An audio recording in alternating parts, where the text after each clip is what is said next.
حضرت عمر رضی اللہ تعالیٰ عنہ روایت کرتے ہیں کہ زید بن سعانہ نامی ایک یہودی تھا جس کو حضور نے قرض دینا تھا۔ آقا کریم علیہ الصلوۃ والسلام دو جہاں کے مالک ہیں، لیکن حضور کا فقر اختیاری تھا۔ آقا کریم علیہ السلام کے گھر میں بسا اوقات کتنے کتنے دن چولہا نہیں جلا کرتا تھا۔ حضور ادھار لے کر کے لوگوں کی مصیبتوں کو بھی دور کرتے، اور گھر کا چولہا بھی بعض اوقات ادھار لے کے گرم کرنا پڑتا۔ اعلیٰ حضرت فرماتے ہیں مال کے کونین ہیں گو پاس کچھ رکھتے نہیں، دو جہاں کی نعمتیں ہیں ان کے خالی ہاتھ میں۔ تو کہتے ہیں کہ ایک دن حضور علیہ السلام کی خدمت میں ایک شخص حاضر ہوا جس کا نام زید بن سعانہ ہے اور یہودی ہے، اور اس نے حضور علیہ السلام سے قرض کا تقاضا کیا، لیکن تقاضا اتنے سخت انداز سے کیا کہ اس نے حضور علیہ السلام کی قمیص کو پکڑ کے کھینچا بھی۔ تو حضرت عمر رضی اللہ تعالیٰ عنہ نے جب دیکھا تو بڑے گھور کے اس کی جانب دیکھا اور اس کو پیچھے ہٹاتے ہوئے کہا کہ تجھے شرم نہیں آ رہی کہ اللہ کے رسول کے ساتھ کیسے سلوک کر رہا ہے اور میں تیرے سامنے موجود ہوں؟ تو حضرت نبی رحمت صلی اللہ علیہ وسلم نے حضرت عمر کو کہا عمر مجھے تجھ سے اس بات کی توقع نہیں تھی، ذرا غور کیجئے حضور علیہ السلام کی اس سیرت کے انداز کو۔ ایک شخص آ رہا ہے اور حضور سے سختی کر رہا ہے، ابھی حضور کو قرض لٹانے کی جو تاریخ ہے اس میں بھی 4 دن باقی رہتے ہیں اور وہ ناجائز سختی کر رہا ہے۔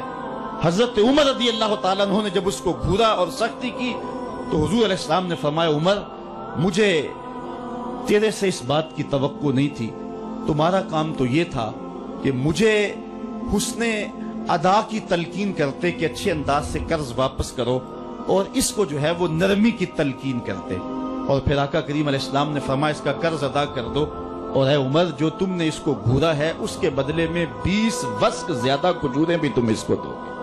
تو زید بن سعانہ نے جب حضور علیہ السلام کی اس سیرت اور اس کردار کو دیکھا، اور حضرت عمر رضی اللہ تعالیٰ عنہ 20 وسق اس کو کھجوریں دے رہے تھے، تو اس نے حضرت عمر کو بتایا کہ میں یہودی ہوں اور میں نے تورات کے اندر نبی آخر الزماں کی شان اور عظمتوں کے بیان کو پڑھا ہے، یہ بات ابھی رہ گئی تھی، باقی ساری نشانیاں میں نے حضور میں دیکھ لی تھی، اب یہ نشانی رہ گئی تھی، آج میں نے یہ بھی دیکھ لی، اور پھر وہ حضور کی خدمت میں حاضر ہو کر اسلام کے دائرے میں داخل ہو کر حضور کا عبدی غلام بن جاتا ہے۔ تو یہ انداز حضور علیہ السلام کی سیرت کا زمانے کو حضور علیہ السلام کے قریب کرتا ہے۔ میرا رب خود کہتا ہے لو کنت فظا غلیظ القلب لانفضوا من حولک، اے محبوب اگر تو ترش مزاج اور تنگ دل ہوتا تو اتنے لوگ تیرے گرد کبھی بھی جمع نہ ہو پاتے۔ کچھ ان کے خلق نے کچھ ان کے کردار نے کر لی، مسخر ساری دنیا شہ ابرار نے کر لی۔ حضور علیہ السلام کے پیار نے زمانے کو اس قدر قریب کر دیا کہ وہ حضور علیہ السلام پہ جانے قربان کرنے کے لیے ہمہ وقت مستعد اور فعال رہتے تھے۔ جتنا پیار انہوں نے حضور سے کیا ہے کائنات میں اس کی دوسری کوئی مثال نہیں ملتی ہے۔ ایک شاعر کہتا ہے اپنے محبوب کا ذکر کرتے ہوئے، وہ کہتا ہے حافظ شیرازی نے غالباً کہا ہے کہ میرے جیسا محب زمانے میں کوئی نہیں، اس لیے کہ تیرے جیسا زمانے میں محبوب بھی تو کوئی نہیں۔ اگر صحابہ جیسا عاشق تمہیں زمانے میں نہیں ملتا تو محبوب جیسا کوئی صورت و سیرت میں حسین بھی تو زمانے کے اندر تمہیں نہیں ملے گا۔ تو حضرت سیدنا انس کے لفظ کان رسول اللہ صلی اللہ علیہ وسلم احسن الناس، حضور لوگوں میں سب سے زیادہ حسین ہے۔ اور دوسری بات کان رسول اللہ اجود الناس، حضور سب سے زیادہ سخی ہیں۔ ایک شخص حضور کی خدمت میں حاضر ہوا اور اس نے سوال کیا، 2 پہاڑوں کے درمیان جتنی جگہ ہوتی ہے اتنی بکریاں تھی حضور کے پاس، حضور نے ساری اس کو عطا کر دی۔ وہ واپس جا کے اپنی قوم سے کہنے لگا کہ محمد عربی ایسا شخص ہے اتنا عطا کرتا ہے کہ پھر کمی کا شائبہ ہی باقی نہیں رہتا۔ تیسری بات حضرت انس فرماتے ہیں کان رسول اللہ صلی اللہ علیہ وسلم احسن الناس و اجود الناس و اشجع الناس، کہتے ہیں کہ حضور جتنے دلیر تھے جتنے بہادر تھے، کائنات کے تر اتنا بہادر ہم نے کوئی نہیں دیکھا۔ مولا کائنات فرماتے تھے جب جنگ کی بھٹی گرم ہوتی تو ہم دیکھتے کہ سب سے آگے بڑھ کر حملہ کرنے والے محمد عربی ہی ہوا کرتے تھے، اور ہم حضور علیہ السلام کی اوٹ میں ہوا کرتے تھے۔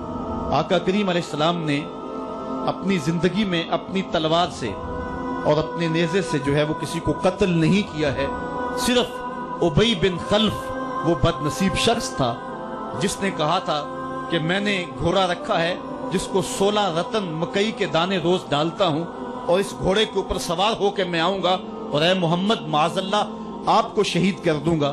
تو حضور علیہ السلام نے فرمایا اللہ نے چاہا تو میں تجھے قتل کروں گا. اور پھر غزوہ احد کے موقع پہ جب وہ آیا کہنے لگا کہ میرا راستہ چھوڑ دو، اور پھر وہ گھوڑا لے کر کے آگے بڑھا. صحابہ آگے بڑھنے لگے تو حضور نے فرمایا پیچھے ہٹ جاؤ. حضرت حارث بن سما سے حضور نے چھوٹا سا نیزہ لیا اور آگے بڑھ کے اللہ کے محبوب علیہ السلام نے اس کے گلے کے قریب اس کا ہلکا سا کچوکا دیا اور چھوٹا سا زخم اس کی گردن پہ لگا تو وہ بھاگتا تھا اور چیختا تھا اور کہتا تھا کہ قاتلنی محمد، محمد نے مجھے قتل کر دیا ہے. لشکر والوں نے کہا ابی بن خلف عجیب بات ہے، ایک چھوٹا سا زخم ہے اور تو اتنا شور ڈال رہا ہے. اس نے کہا تم نہیں جانتے ہو کہ مجھے کتنی اس کی تکلیف ہو رہی ہے. اگر میری اس تکلیف کو پورے لشکر میں بانٹ دیا جائے تو سارا لشکر مر جائے. جو تکلیف مجھے محمد کی اس ضرب سے پہنچی ہے. اس نے کہا مجھے محمد نے کہا تھا کہ تجھے میں قتل کروں گا، اس نے تو پھر مجھے نیزہ مارا ہے. مجھے یقین ہے کہ اگر وہ میری جانب غصے سے تھوک بھی دیتا میں پھر بھی نہ بچ سکتا. تو یہ حضور علیہ السلام کی جو ہے وہ دلیری اور بہادری کے قصے ہیں کہ آقا کریم علیہ السلام کی ضرب کو کون برداشت کرے. ایک معمولی خراش برداشت نہ کر سکا اور نارے جہنم میں جہنم کا وہ کتا جا پہنچا. تو آقا کریم علیہ السلام کی سیرت کے اس عنوان کو حضرت انس نے کتنے خوبصورت انداز میں بیان کیا. کان رسول اللہ صلی اللہ علیہ وسلم احسن الناس و اجود الناس و اشجع الناس. لوگوں میں سب سے دلیر بھی حضور، سب سے سخی بھی حضور اور سب سے صورت و سیرت میں حسین بھی حضور.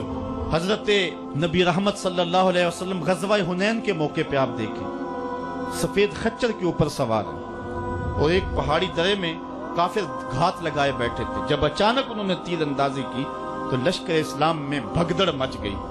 اس وقت حضور تھے جو خچر کو آگے بڑھا رہے تھے. حضرت عباس رضی اللہ تعالیٰ عنہ رکاب تھامے تھے اور آقا کریم کہہ رہے تھے انا نبی لا کذب انا ابن عبد المطلب، میں نبی ہوں اس میں کوئی جھوٹ نہیں، میں عبد المطلب کا بیٹا ہوں. تو حضور علیہ السلام کا یہ انداز کہ جب میدان کے اندر بھگدڑ مچی ہے تو سب سے آگے بڑھ کر کے کفار پر حملہ کرنے والے سفید خچر کے اوپر مصطفیٰ ہیں. علماء نے حضور کی بہادری کے اس قصے کو بیان کرتے ہوئے فرمایا جنگوں میں خچر کا سفید ہونا، ایک تو خچر کا ہونا بہادری پہ دلیل ہے اس لیے کہ گھوڑے رکھے جاتے ہیں کہ بھاگنا آسان ہو، اور دوسرا مٹیالے رنگ کے جو ہیں وہ جانوروں کی سواری کی جاتی ہے. یہ فوج کی وردی کا رنگ مٹیالہ، اس کی حکمت بھی یہ ہے. لیکن آقا کریم علیہ السلام سفید خچر پہ جو ہے وہ سوار تھے. حضور اتنے شجاع تھے، اتنے بہادر تھے، میدان میں بھاگنے کے لیے نہیں آتے تھے بلکہ حضور کفر کے چھکے چھڑانے کے لیے میدان میں داخل ہوا کرتے تھے. آقا کریم علیہ السلام کی سیرت کا وہ کون سا پہلو ہے اور وہ کون سا رنگ ہے جس نے معاشرے کو روشنی اور معاشرے کو اجالا نہیں دیا.